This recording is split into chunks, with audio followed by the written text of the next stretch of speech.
Hey there, and welcome back to another episode of Sam's Sidebar, where I tackle your essential legal questions about starting and growing a legally protected online business in 10 minutes or less. So this week, you'll get a legal tip all about working with clients overseas. Our listener, Raquel, submitted the question, my business is based in the US. However, I coach people all around the world. How do I make sure that my contract protects me? I was so excited to pick Raquel's question because this is a question that people should be asking more often, but we often don't talk about this enough. So this is a really good question because it hits on a really important thing that we don't talk about enough when it comes to legally protecting your business, which is enforcement, right? So we talk about LLCs and contracts and S corps and taxes, but we don't talk about enforcement. Don't worry, I'm going to break it down. So of course you need legit contracts. You need an LLC if that's right for you, right? In your business, you need business insurance, etc. But none of that stuff really helps you if you're not able or willing to actually enforce it and to protect your business when push comes to shove. So first things first, you can include language in your contract that determines that the only state that you can get sued in, right, is yours, because that's you get that ability to control it. And so typically we say, well, if you can control which state your business can get sued in, you're just going to pick yours because it's better to have yours and control it to be one other than 49 other states if you live here in the US. You can also include language in your contract that says what state's law applies to your contract dispute with your client. Again, we would probably choose yours ideally because at least we choose yours and we don't have to roll the dice and have all these other states' laws apply to us, which we don't know what they are and all that kind of stuff. That allows you to control, to not get to not make it possible to get sued all over the place in all these different states, which is expensive and time consuming and stressful. You'd have to hire a lawyer wherever you got sued. It also makes it, that not all different states' laws apply to your contract because goodness knows that every single state in America doesn't agree on the law, let alone on contract law, right?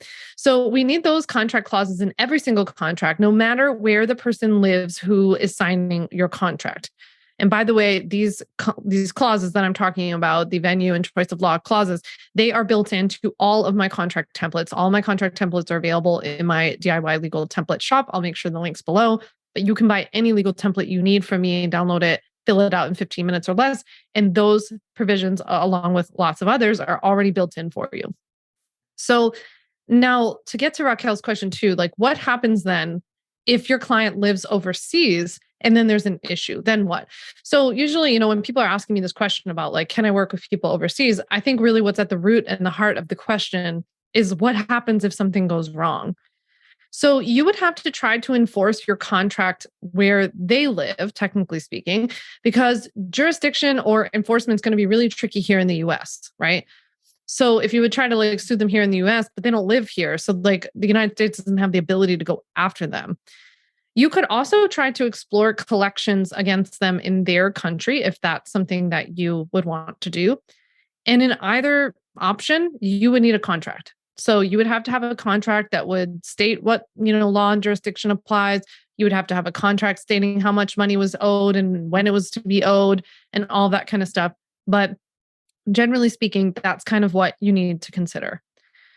So it's not impossible to go after somebody for a debt collection, for example, if they live overseas. But because every country's debt collection laws are different, you would want to work with a collections agency or an attorney who specializes in that country's regulations or debt collection practice. So that's helpful too if it's like a client fails to pay you who lives overseas. But a lot of times we're also worried about whether or not, what we would do in like the event of a lawsuit.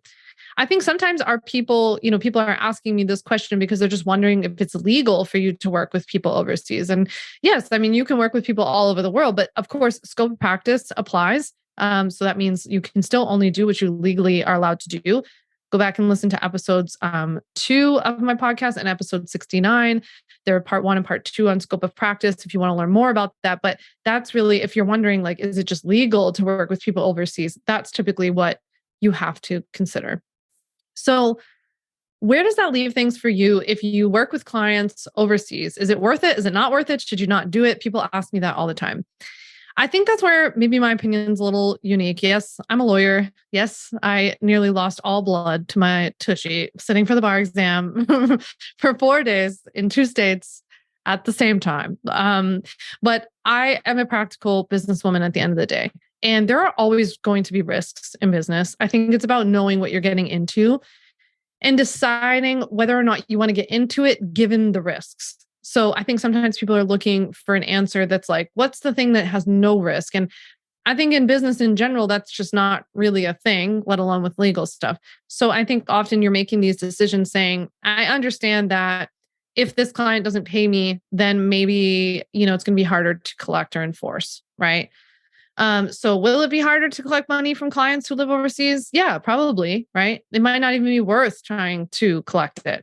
I actually have a training in the Ultimate Bundle all about how to figure out like when it's worth letting an unpaid invoice go or a refund request go, because the answer is not always to go after the person.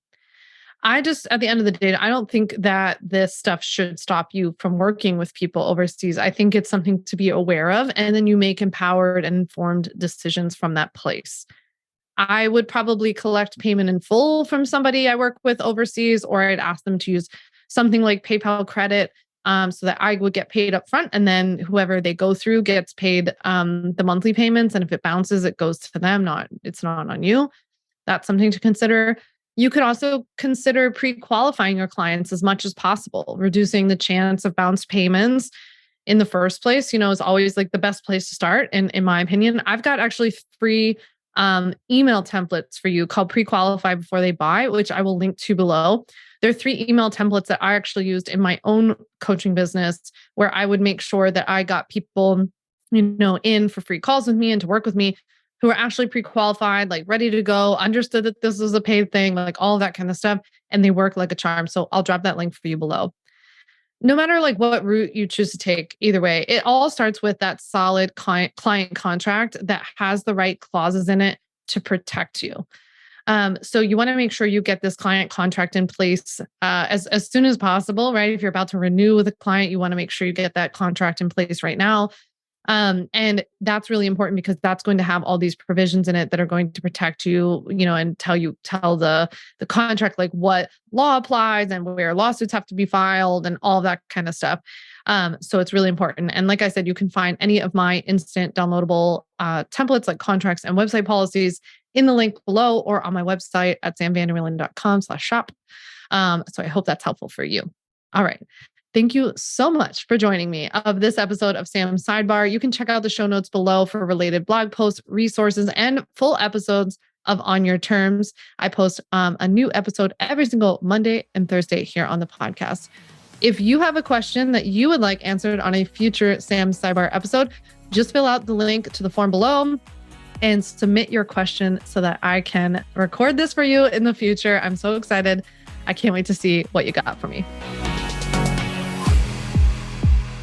Thanks so much for listening to the On Your Terms podcast. Make sure to follow on Apple Podcasts, Spotify, or wherever you like to listen to podcasts. You can also check out all of our podcast episodes, show notes, links, and more at samvanderwielen.com/podcast. You can learn more about legally protecting your business and take my free legal workshop, 5 Steps to Legally Protect and Grow Your Online Business at samvanderwielen.com. And to stay connected and follow along, follow me on Instagram at samvanderwielen and send me a DM to say hi.